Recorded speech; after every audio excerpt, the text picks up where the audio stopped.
Once you're in mode, kind of similar to an athlete. Once it's game time, once it's go time, the overall task at hand is what you're focused on. Huntsville police officer Cat Reid has worn this body camera for almost a year now. And while he believes citizens notice the technology on his chest, They say, hey, what's that on your chest? Oh, that's the camera. he often forgets it's there. Once those muscle memories kick in, it's kind of like, hey, I need to do this, do that. It's not at the time thinking, well, I'm being recorded, so let me do this and do that. Lieutenant Stacy Bates says being recorded is nothing new for many of his officers. For close to 25 years now, we've had in-car cameras.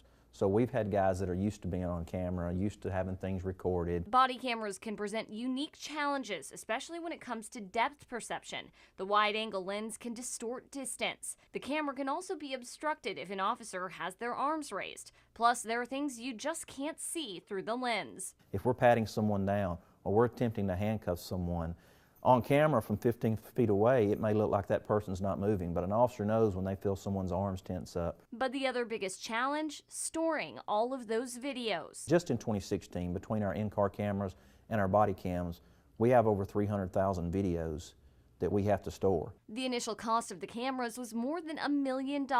Bates says about half of that paid for a server big enough to store the footage. How long that video is stored depends on what it depicts. Bates says in murder cases or other criminal investigations, video will be kept for decades. It's all maintained by internal affairs. And while there have been some challenges, Officer Wright says the cameras are worth the trouble. We strive for professionalism, integrity, and holding everyone involved accountable. Not only at the end of the day, persons that we encounter, they have to be held accountable, but as a professional law enforcement officer, we have to be held accountable. So it's a good thing. Reporting in Huntsville, Cat Reid, WAAY 31, Hometown News.